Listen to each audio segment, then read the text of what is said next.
Bien, bonjour, merci de me passer la parole. Je m'appelle Olivier Saint-Jean, je dirige le service de gériatrie de l'hôpital européen Georges Pompidou. J'enseigne dans cette université. Et donc, je suis un clinicien de terrain, un gériatre.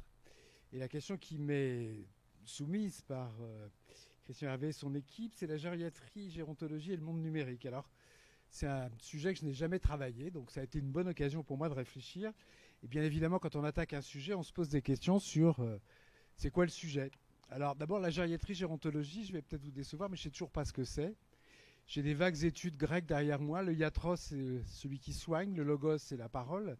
Et donc, un de mes maîtres disait que le gériatre, c'est celui qui s'en occupe, et le gérontologue, c'est celui qui en cause. En tout cas, voilà, on est dans un champ qui n'est pas facile à définir, et le monde numérique par rapport à ce champ, c'est pour moi très compliqué de le définir. Si ce n'est que si on a demandé à un clinicien de terrain de parler de ce sujet, c'est que j'imagine que ça a à voir à peu de choses près avec voilà, la prise en charge au sens très très large du mot de sujets âgés vus par les docteurs, c'est-à-dire qu'on est dans un champ qui est plus ou moins défini par une forme de lecture pathologique de ce que c'est que le grand âge. Et quand on regarde l'histoire des politiques publiques en ce domaine, on voit que c'est traversé par deux tendances lourdes. D'une part, la dimension financière, organisationnelle et gestionnaire du sujet, avec toutes les politiques gérontologiques qui vont avec. Et puis, un mouvement qui s'est fait au cours des années 70-80, qui a été finalement un sujet, un mouvement de technicisation du champ, où on a vu apparaître dans ce champ, la gérontologie, gériatrie, des professionnels multiples, de plus en plus spécialisés, d'ailleurs ayant de plus en plus des stratégies concurrentes les uns par rapport aux autres. Et puis surtout, on a vu arriver une dimension médicale du sujet, avec ce processus de médicalisation de la vieillesse, qui fait qu'aujourd'hui, dans bon nombre de situations, le vieux est avant tout un objet de, je dirais, de politique médicale, et que voilà, on est quelques-uns dans le domaine de la gériatrie à essayer de l'en sortir, mais c'est pas si simple. En tout cas, voilà, on va parler du vieux. Le vieux, il est ici, il a quand même une existence réelle. D'abord, il y a des usagers qui ont indiscutablement des besoins. C'est un thème de politique publique. Et s'il faut parler des gérontechnologies, puisque c'est de ça que je vais parler, c'est d'évidence un marché à conquérir. C'est-à-dire que dans ce processus à la fois gestionnaire, de financiarisation du champ et bien sûr de spécialisation, le monde numérique va trouver ici un beau sujet pour voilà, se développer. Alors comme toujours, je suis parti de mes propres expériences. Alors ma première expérience a été celle de la télémédecine de mon père, de la téléalarme de mon père, pardon, une dizaine d'années. Donc il y avait deux boutons. Et on m'avait vanté cette technique parce que comme il y avait deux boutons, ça avait en fait deux fonctions. Un, ça appelait, et deux, ça donnait l'heure. Alors quand il voulait appeler, ça sonnait dans mon téléphone portable ou dans celui de mon frère. Et quand il appuyait sur le bouton, ça lui donnait l'heure. Et vous imaginez combien, au cours des années d'utilisation de cette téléalarme, je me suis transformé en horloge parlante. Bien sûr, papa, il est 8h30, tout va bien. Alors, voilà. Deuxième expérience, ça a été de la télémédecine, que j'ai beaucoup pratiquée il y a quelques années, qui est assez intéressant parce que c'est représentatif de ces thématiques d'engouement. Alors voilà, la télémédecine, pendant des années, ça a été l'alpha et l'oméga, et je suis quand même fasciné, ayant abandonné le terrain depuis 7-8 ans, que finalement en 7-8 ans, je ne suis pas sûr que ça ait fait beaucoup de progrès. Et qu'on est dans une problématique qu'on va rencontrer beaucoup dans les gérontechnologies, c'est-à-dire qu'il y a beaucoup de discours, et que finalement, quand on regarde les réalisations concrètes, on bute sur un certain nombre de sujets sur lesquels il est d'ailleurs très difficile de réfléchir. Après, comme je suis expert, voilà, je suis repéré comme un gériatre, alors on vient me solliciter. Donc, c'est des petits jeunes qui viennent de start-up, ils sont sympathiques. Il y en a un qui me proposait un verre connecté. C'était destiné à permettre de calculer la ration hydrique bue par un sujet âgé dans une maison de retraite. Bon, on n'a pas été très loin. Et après, le top du top, c'était quand même la couche connectée. Alors, là, vous savez, les couches, ça a fait beaucoup de progrès. Moi, j'ai redécouvert ça avec mes petits-enfants et des enfants en bas âge. Voilà, aujourd'hui, les couches, ça a une capacité d'absorption extraordinaire. Bébé est au sec, mais aussi, voilà, vieux monsieur, la vieille dame est au sec. Et on a, pour que les soignants ne gâchent pas les couches, et en même temps qu'on évite les manipulations intempestives des personnes qui ont besoin de ce genre de soucis, de choses, il y a des petits marqueurs qui nous permettent de savoir si la couche est saturée ou pas. C'est un petit truc qui change de couleur sur le dessus de la couche. Là, c'était mieux parce qu'il me proposait une couche à puce. Avec, quand c'était saturé, ça sonnait. Alors ça sonnait chez l'auxiliaire de vie, ça sonnait aussi chez la famille.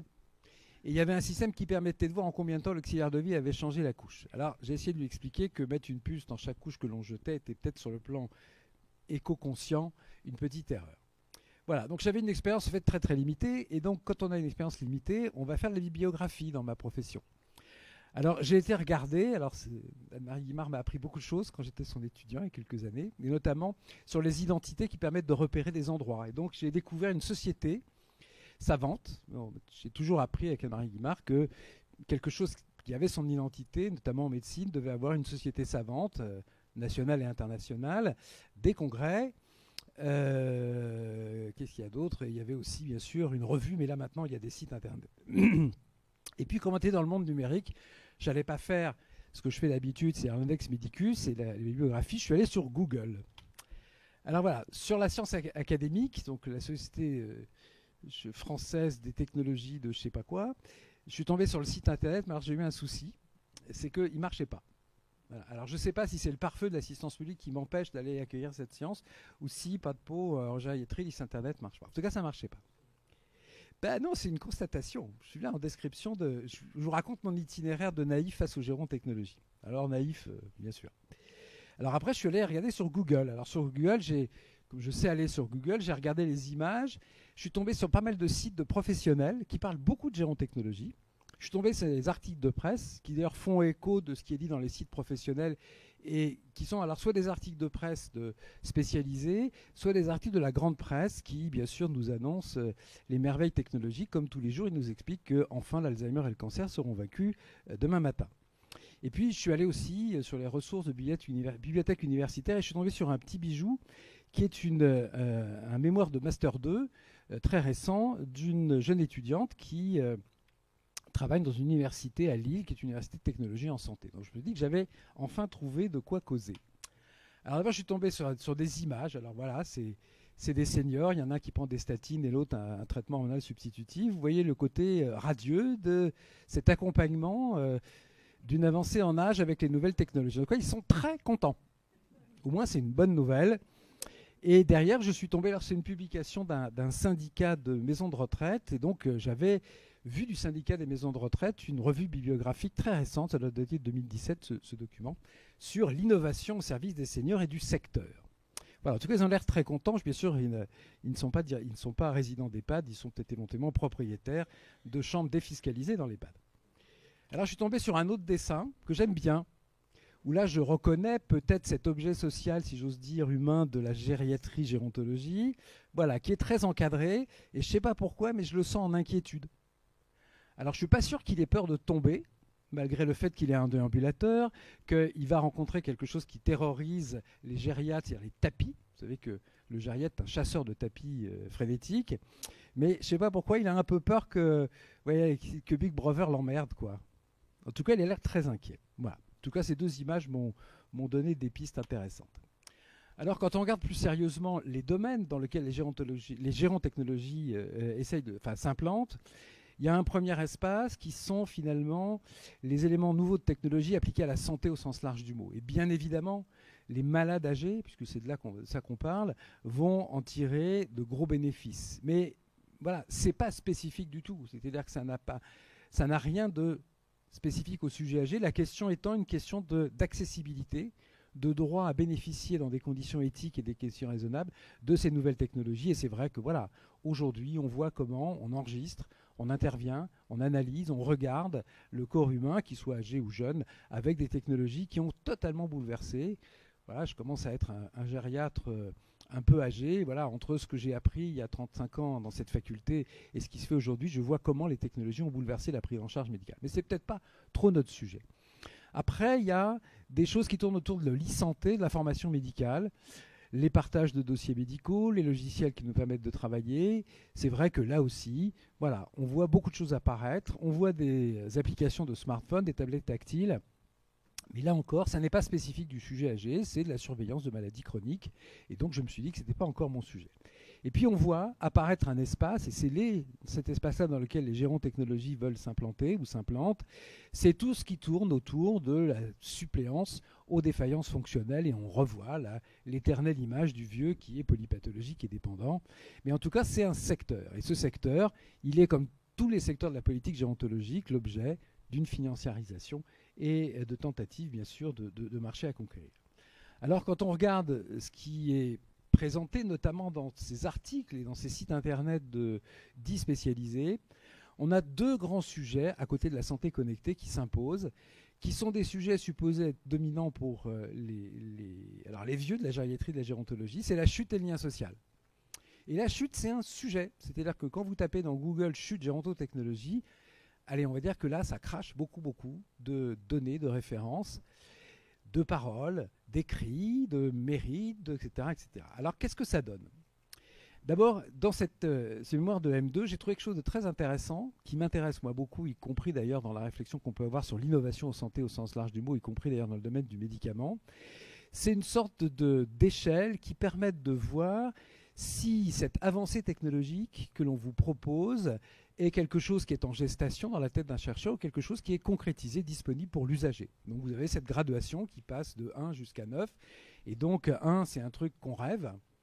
Et puis 9, c'est quelque chose qui est réalisé, achevé, qualifié et opérationnel, je dirais, au service de l'usager. Donc ça, il faut avoir en mémoire cet élément, et ce Master 2 passe en revue les différentes technologies à l'aune de cette échelle. Alors sur les chutes, je suis allé gratter, puis j'ai trouvé pas mal de choses. J'ai trouvé autour des objets de soutien, on connaissait la canne de notre grand-père, maintenant on a la canne qui tient toute seule. Et ça, c'est vanté comme étant une sorte d'élément très important, je pense notamment à ces documents qui émanent soit de sites internet spécialisés sur la question ou de ces éléments que le syndicat avait portés. Après, il y a les exosquelettes. Alors moi, je connaissais l'exosquelette qui permettait à Franklin Roosevelt d'être debout. Voilà, il y en a d'autres et on évoque le fait qu'il faut rendre ça confortable. Après, il y a la ceinture airbag. Je vous montrerai des exemples. Après, il y a la canne connectée, les détecteurs de chute. Alors, j'ai vu apparaître aussi la pantoufle connectée, dont je ne sais pas d'ailleurs si elle est en modèle charentaise ou en modèle à scratch, en modèle basket. En tout cas, la pantoufle connectée enverrait, en tout cas c'est ce que son promoteur propose, un SMS à des proches. Voilà. Après, j'ai le capteur de présence, le sol intelligent, et le capteur caméra qui enregistre la chute. Derrière tout ça, son promoteur dit que le vieux, on va parler franchement, le vieux comme ça va voir sa chute, et peut-être qu'il comprendra pourquoi il est tombé. Alors, j'ai été regarder les objets qui étaient associés à ça. Alors, la canne qui tient toute seule, ça m'intéresse. Parce que c'est vrai que je les vois, mes patients. La canne tombe. Alors, il faut la ramasser.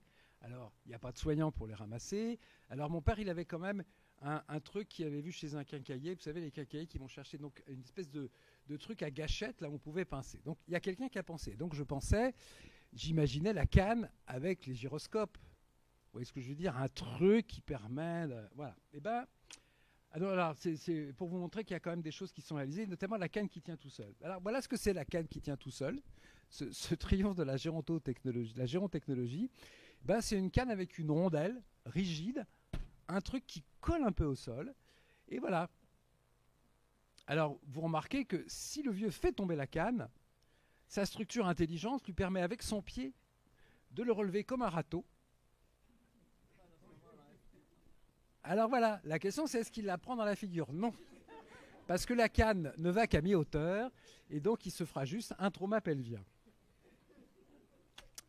Alors voilà la ceinture airbag. La ceinture airbag qui est une sorte d'évolution de ce que j'ai connu il y a 20 ans, qui était la coque. La coque, c'était quelque chose qui était censé protéger le grand trochanter, c'est-à-dire globalement le col du fémur. Et donc, c'était un truc qu'on mettait dans la culotte, mais alors il ne fallait pas que ça bouge, parce que si ça bougeait, eh ben, l'impact maximum se faisait sur le grand trochanter, et donc ça augmentait le risque de fracture du col du fémur quand on tombait. Donc ça a été retiré, et là, nous avons la coque airbag. Voilà. Bon.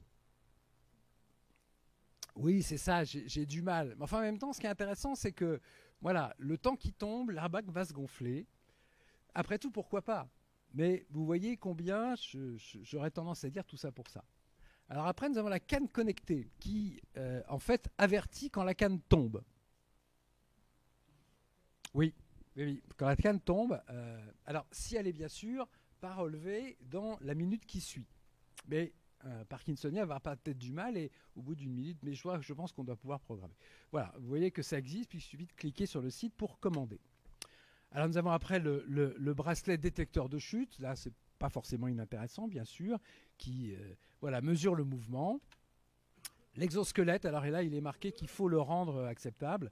Voilà, je vois mal mes patients ayant un trouble cognitif et un trouble de la marche accompagnant le trouble cognitif se mettent dans ce truc qui me rappelle un mélange de... C'était un mauvais souvenir dans le genre, pas Robocop, mais Terminator. Voilà. Alors après, il y a la pièce anti-chute. Donc vous voyez que tous les capteurs, enfin toutes les zones sont des capteurs. Finalement, le sol est un capteur.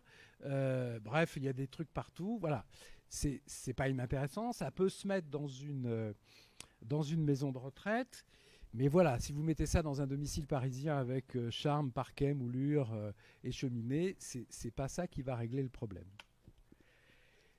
Deuxième sujet, donc vous voyez quand même de ma part une certaine ironie, c'est-à-dire que finalement, autour de la prévention des chutes, alors c'est intéressant de voir que dans les sites, la chute est la grande angoisse. Alors c'est intéressant parce que suivant les sites, la chute, ça coûte 800 000 euros en France, 1 million, 2 millions, 3 milliards, etc. Enfin, on a l'impression que c'est un sujet. Mais c'est un vrai sujet en santé publique. Mais bon. Alors après, il y a le lien social. Alors dans les éléments de liens sociaux que les gérants de technologie apportent à nos aînés, il y a les réseaux sociaux. Bon. Alors, Twitter, etc., etc. Il y a la téléprésence. Et puis après, on a la voiture autonome, la maison connectée et les robots compagnons. Certains de ces éléments, vous allez voir quand vous regardez ici la hiérarchie, sont disponibles. C'est-à-dire qu'il y a des éléments de robots compagnons qui existent, de téléprésence. Alors j'ai découvert que la voiture autonome existait. Alors pour moi, c'est un truc de Google en Californie qui de temps en temps rentre dans les camions, mais apparemment, ça peut indiscutablement être un élément de lien social. Mais voyez, soyons raisonnables. On a beau dire que la voiture autonome, c'est présent et que ça va être bien pour les vieux, c'est pas pour demain. Et je pense que, voilà, un certain nombre de mes patients seront décédés avant de pouvoir avoir une voiture autonome. Puis nous avons la maison qui parle. Voilà, et il y a quelques expérimentations intéressantes. Alors, voilà les éléments de liens sociaux. Ça, c'est disponible. Franchement, tout ça pour ça. Voilà. Alors en fait, ce que j'ai découvert, c'est que ça, c'était une entreprise qui vendait ça. Là, vous avez deux versions. Vous avez la version un peu tristounette, mais enfin, quand même, le gris est sympathique. Puis vous avez la version à caractère ludique, avec bien sûr le plastique jaune qui vous permet d'avoir voilà, quelque chose de beaucoup plus fun. Alors, ce truc à gauche, là, ça sert dans des entrepôts. Et finalement, il y a des gens qui se sont dit, bah tiens, si je fourguais ça aux vieux. Et il y a des gens qui écrivent que c'est fondamental pour le lien social. Alors, c'est vrai que la communication numérique permet des tas de choses, vous voyez ce que je veux dire, mais voilà, dans la version spécifique vieux, j'ai quelques interrogations. Alors après, il y a un site qui m'a beaucoup passionné, qui s'appelle aidedomicile.oreca.fr, c'est le robot auxiliaire de vie. Là, le robot auxiliaire de vie, c'est merveilleux, il va détecter les dangers, alerter en cas de chute, envoyer la liste de courses à la plateforme, organiser des visioconférences, etc. Les compagnons de vie pour l'aider, qui tranquillisent les esprits. Et ce mot tranquilliser l'esprit, il est intéressant parce qu'il y a autour de tous ces objets des éléments de tranquillisation dont on ne sait pas très bien qui d'ailleurs est visé par cette notion de tranquillité. Alors bien sûr, sécuriser les personnes âgées, c'est un thème permanent, mais on a un peu l'impression que la personne qui veut être sécurisée, c'est le fils ou la fille angoissée, plus que le vieux lui-même, qui a parfois envie d'exprimer sa liberté. Et que je veux bien qu'en maison de retraite, il y ait des détecteurs de chute dans la chambre intelligente que je vous ai montré, mais la vraie question, c'est avec quelle fréquence il y a des rondes la nuit pour relever le patient qui serait tombé.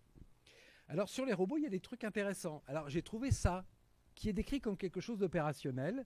Donc certains d'entre vous ont peut-être déjà vu ces images. Ça a été testé dans une maison de retraite assez proche d'un hôpital dont je m'occupe actuellement. Voilà, moi je veux bien que ça fasse du lien social, mais j'ai du mal. J'ai du mal à croire que cette démonstration de ce joujou numérique, mes enfants pourraient avoir le même. D'ailleurs, il y en a quelques-uns qui disent 3 mots dans certaines mairies ou à la Cité des Sciences et de l'Industrie. Voilà, franchement, pour le moment, l'idée que le robot de lien social existe, je ne suis pas certain que tout ça soit une réalité. Alors, il y a différents modèles. Il y a ce modèle-là, il sourit, puis des fois il n'est pas content. Je m'interroge quand même sur la représentation de ce qu'est l'objet social sujet âgé qu'il peut y avoir dans l'esprit des gens qui conçoivent ce petit robot dont je ne sais pas très bien à quoi il sert. Mais voilà. Alors après, on essaye quand même de faire des évaluations parce que bien sûr, pour que ce petit monde existe, il faut à la fois qu'il puisse causer, qu'il puisse montrer quelques expérimentations, mais surtout qu'il soit évolué. Alors j'ai quitté Google pour aller dans Medline.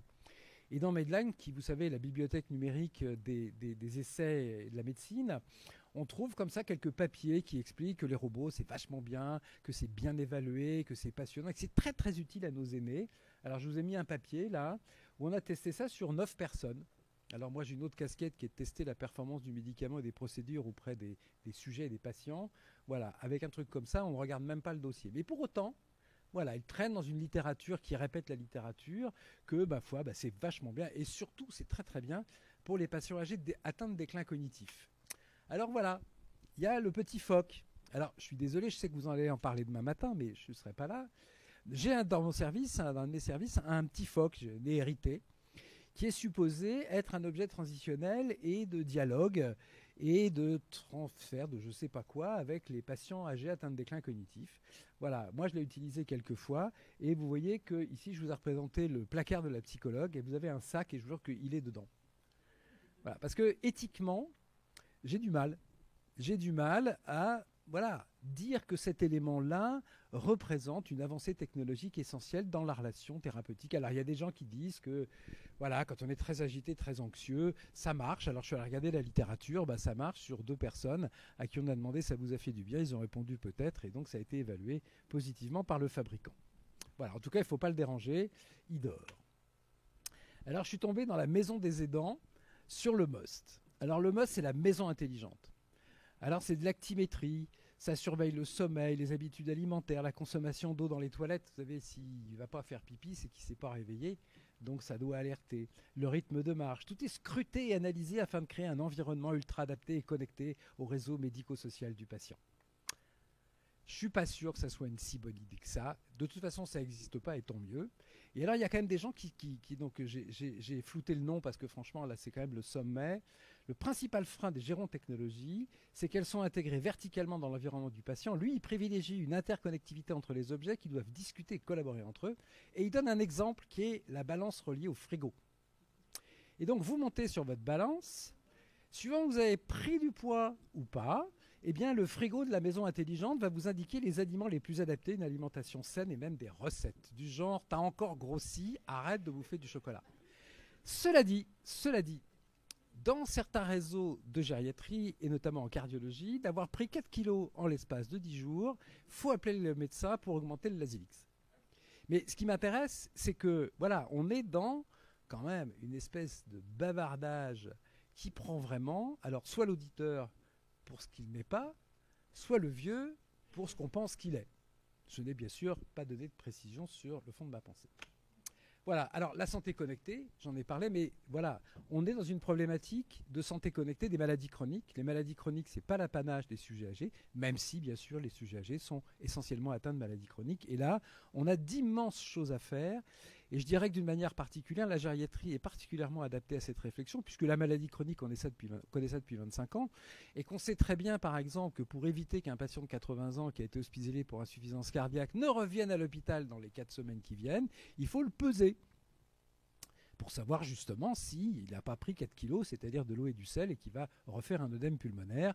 Alors voilà, la balance connectée, on voit très bien que on n'est pas dans quelque chose de spécifique, mais là il y a un vrai sujet, et je pense que là-dessus il y a beaucoup à faire. Alors il y a quand même un sujet. Alors oui, j'ai trouvé aussi ça dans un truc, c'est le fauteuil check-up complet. Alors c'est commercialisé si vous voulez l'acheter, il n'y a pas le prix, mais en 7 minutes, ça vous donne tout. Alors je vais mettre mes lunettes. Qu'est-ce que ça donne ? Ça donne la température. Ça donne l'oxygène dans le sang, le tensiomètre, le poids, des capteurs ECG. Voilà. Moi, franchement, un bon docteur, une bonne infirmière, ça vous fait ça en 3 minutes, ça coûte moins cher et ça crée du lien social en même temps. Mais c'est vrai que nous ne sommes pas équipés d'un lecteur de cartes et nous n'émettons pas du Wi-Fi. Sauf qu'on peut imaginer malgré tout quelque chose. Alors, quand on regarde la charte des gérants technologie, alors là, on est quand même, ils sont un petit peu plus vieux que dans les photos, mais bon quand même. En tout cas, liberté et indépendance avant tout. Voilà, je dirais de qui se moque-t-on ? On est dans le slogan. Alors voilà, donc vous avez ces trucs de géolocalisation qui ont un intérêt. Je ne vais pas dire le contraire, mais je vais dire après ce que j'en pense. Mais voilà, on est quand même dans un... on est dans le meilleur des mondes et on voit bien que l'objet de cette géolocalisation est bien sûr de rassurer l'entourage. Rassurer l'entourage, ça a du sens et je vous dirai après quel sens je peux y trouver. Mais voilà, tout ça, Voilà, tout ça interroge et dans les florilèges, il y a ça. Alors ça, c'est les services à la personne 2.0. Donc la gérontechnologie arrive bien sûr là-dedans. Et là, il y a un truc qui est top, là, c'est quand même, on a un cloud dans lequel on met les documents, la carte d'identité, les relevés de compte, ce qui permet au tuteur et à la famille de surveiller le vieux. Bon, cela dit, moi, mon père, je lui gérais ses comptes par Internet, il m'avait demandé de le faire, je n'avais pas besoin d'un cloud 2.0 pour faire ce genre de choses. C'est compliqué. C'est compliqué. Et moi, ce qui me fascine dans ce parcours de recherche sur des documents qui décrivent ce monde des géants technologies, c'est quand même quelque chose qui est beaucoup de bavardage et des réalisations qui prêtent un peu à sourire parfois. Alors derrière tout ça, voilà, Christian Hervé dirige le laboratoire d'éthique, donc il y a des questions éthiques. Et donc c'est très tendance de dire, oh là là, c'est pas éthique de géolocaliser un vieux. Enfin bon, il y en a qui géolocalisent le portable de leur épouse pour vérifier qu'elle est bien là où elle dit qu'elle est. C'est pas bien de mettre une caméra capteur de chute. C'est pas bien de mettre un robot, etc. Mais c'est quoi la réalité? La réalité, c'est que les vieux, ils sont embastillés. Moi, j'ai l'honneur de diriger une unité cognitivo-comportementale avec un truc fermé où on ne demande pas au vieux s'il a le droit, s'il est d'accord pour rester. Bah, finalement, c'est un moindre mal. Le nombre de sujets âgés à qui on dit, et nous les gériatres, on est très très bons là-dessus pour pourrir la vie des vieux, de dire, oh là là, s'il va sortir, il va se perdre. Oh là là. Et donc, on ferme la porte. Ou alors, on lui met un fauteuil dont il ne peut pas descendre. Ou on lui met sa table devant son nez. Moi, ça ne me dérangerait pas qu'en alternative à ça, qui sont quand même des mauvaises pratiques sur lesquelles personne ou très peu de gens s'interrogent, eh ben finalement, une puce de géolocalisation, c'est pas si mal que ça. Les capteurs de chute, après tout, pourquoi pas? Si effectivement, ça, c'est une alternative au fait que bon nombre de nos sujets sont ligotés sur leur fauteuil, ou qu'on leur dit surtout ne bougez pas. Et puis, bon, c'est vrai que dans les EHPAD, il paraît qu'il ne faut pas amener des microbes. Alors, on ne peut pas amener d'animaux, parce que c'est plein de puces, les chiens. Alors, peut-être que le robot animal, c'est pas... Voilà, c'est un moindre mal. En tout cas, les questions éthiques qui sont autour des gérants technologies, elles sont révélatrices, finalement, du regard porté sur les vieux, qui sont des gens qui sont finalement un peu privés de liberté, et que s'il y a un cadre juridique à inventer pour les gérants technologies, il n'est pas du tout spécifique. Et la question posée derrière, c'est quel cadre de restriction d'espace de liberté au nom du déclin cognitif on met. Puis bien sûr, tout ça derrière, voilà, c'est cette financiarisation du risque qui est quelque chose quand même qui fait vendre plein de trucs. Alors après, il y a quand même un sujet. Alors là, j'ai une phrase qui est tirée de silvereco.fr. Avec de nombreuses innovations à proposer, l'aide au maintien à domicile des personnes âgées, la robotique reste un secteur en devenir. Parmi les nombreux robots proposés aux seniors sur le marché, on citera les robots ménagers, les robots d'aide au déplacement, les robots compagnons de téléprésence, les robots aides-soignants et même les robots humanoïdes. Donc quand vous lisez ça, vous avez l'impression que ça existe déjà. Bien sûr, ça n'existe pas. Mais si ça existe, il faudra faire gaffe. Alors, il y a quelques essais de science-fiction et je ne sais pas si vous connaissez la série Real Humans. Voilà, Real Humans. Alors, les séries sont aujourd'hui, bien sûr, plus que le cinéma hollywoodien, le merveilleux reflet de l'évolution de nos sociétés. C'est une série scandinave dans laquelle il y a des robots humanoïdes. Vous voyez, ces deux robots humanoïdes. Ils ont, alors c'est un peu cheap, mais c'est rigolo. Ils ont sous le bras un enrouleur, comme vous savez, la prise électrique de nos aspirateurs. Et ils se connectent avec leur corps port USB la nuit pour avoir un peu d'électricité. Et donc, il y a un vieux monsieur, qui est un vieux monsieur très standard, c'est-à-dire qu'il commence à se perdre un peu dans la rue, mais il a à gauche son vieux robot, qui ressemble à son petit-fils. Il est super content, il s'amuse, ils vont faire mais sauf que le robot a une malfaçon. Et c'est les dents idéales, parce qu'on voit bien, quand le déclin cognitif s'installe, cette espèce de quête d'information sur ce monde étranger, ce monde extérieur qui est devenu un peu étranger, de ces questions répétitives, quel jour on est, où on va, etc. Et bien sûr, le robot va répondre inlassablement, sans s'énerver, ce qui n'est pas le cas de l'aidant naturel qui va se trouver épuisé. Sauf qu'il a une malfaçon. Alors, voilà, on va le jeter à la poubelle, ce vieux robot, et on lui offre un robot tout neuf. Et comme il y a des marchands qui fabriquent des robots pour les vieux, on lui a trouvé l'autre robot, la dame à droite. Alors bien sûr, on dit à la fille discrètement que le fait que ce soit une femme permet d'avoir des fonctions supplémentaires. Voilà, je vous laisse deviner le bonheur de notre vieux monsieur. Voilà. Mais c'est effroyable. Elle l'empêche de bouffer du chocolat. parce qu'il a le cholestérol qui va monter, elle l'empêche de sortir, etc., etc. Et donc voilà, dans ces robots, n'oublions pas que ce qui compte, c'est le programmeur, et que le programmeur, bien sûr, c'est nous-mêmes. Et dans ces gérontechnologies, il y a cette réflexion de quel est notre objet. Et l'assistance à la perte d'autonomie fonctionnelle, c'est un sujet extrêmement complexe, car on voit bien qu'on est en permanence entre, effectivement, assister les gens dans leurs besoins, mais qu'on est aussi, voilà, dans le faire à la place, le faire selon des règles qui ne sont pas forcément les règles que les personnes auraient voulu, et que la question éthique des technologies, finalement, elle repose globalement la question de l'éthique dans la prise en charge globale en gériatrie, gérontologie, comme disait le titre. Je vous remercie.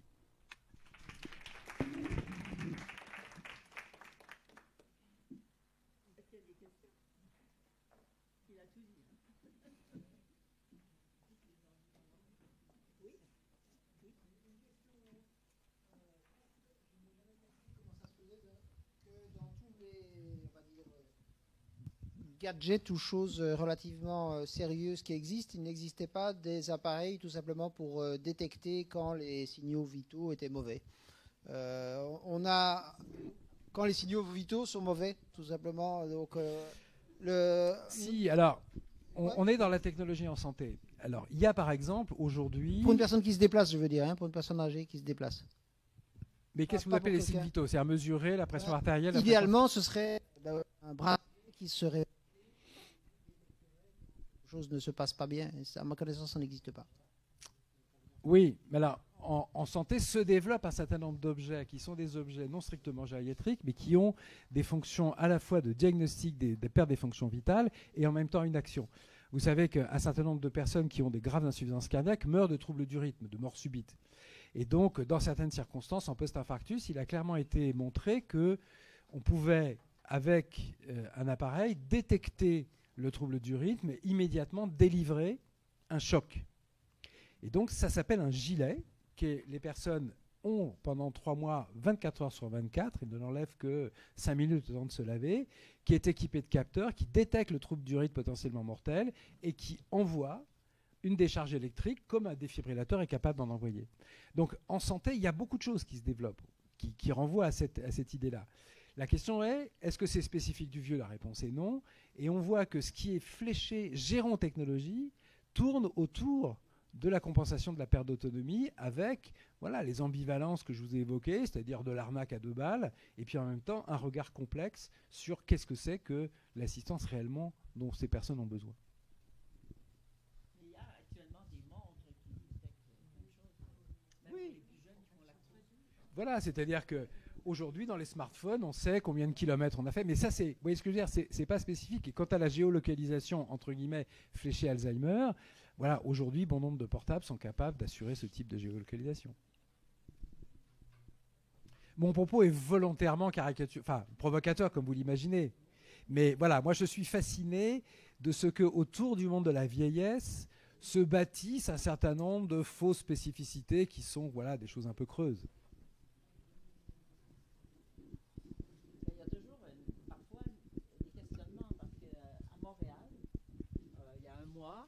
Il y a une dame dans une très belle maison pour personnes âgées. Il y a eu une alerte pour le feu. Et elle est sortie par la mauvaise porte. Elle ne pouvait plus rentrer. Hein? Ah, donc, elle est morte gelée. Ils l'ont trouvée quelques heures après. Alors là, il y a eu toutes sortes de discussions. Est-ce qu'on doit les empêcher, comme vous disiez, est-ce qu'on doit les empêcher de sortir? Est-ce qu'on doit... etc., etc. C'est pas réglé, mais c'est comme ça. On peut imaginer que certains de ces outils, notamment ceux de géolocalisation, puissent promouvoir une amélioration de l'espace de liberté dans lequel un certain nombre de patients âgés peuvent évoluer. C'est-à-dire qu'aujourd'hui, on voit bien que les règlements en maison de retraite, la liberté d'aller et venir, tout ça, c'est une vaste fumisterie. C'est-à-dire que quand on met les pieds dans une maison de retraite, on ne peut pas en sortir. Quand on met les pieds dans un service de gériatrie, on ne peut pas en sortir. Et donc, ces outils-là permettraient d'améliorer quand même un certain nombre de choses. Mais là encore, ça demande une réflexion qui est voilà, une interrogation que peu de structures sont capables de porter dans ce domaine, puisqu'elles sont elles-mêmes, voilà, par définition, ravies d'être des espaces fermés. Et ça n'intéresse pas grand monde, parce que j'ai interrogé, vous savez qu'en France, on a quelqu'un qui est le contrôleur des espaces de privation de liberté. Donc, que j'ai interpellé sur ces unités cognitivo-comportementales, qui sont des unités où sont hospitalisés des patients atteints de déclin cognitif ayant des troubles du comportement entre guillemets dérangeants. Alors dérangeant, c'est bien sûr quelque chose qui est plus extrinsèque au patient que intrinsèque. Et donc ces unités sont des unités fermées dans lesquelles il n'y a aucun consentement des personnes à y être enfermées. Et donc je l'ai interrogé en disant voilà, est-ce que ça vous interpelle? Et sa réponse a été je ne peux m'interroger de me saisir que des lieux dans lesquels l'État enferme. Donc c'est pas mon sujet. Donc la prochaine étape, c'est d'interpeller Jacques Toubon, celui qui surveille les libertés publiques en France au sens large du mot. Je crois qu'on va arrêter là. Merci beaucoup.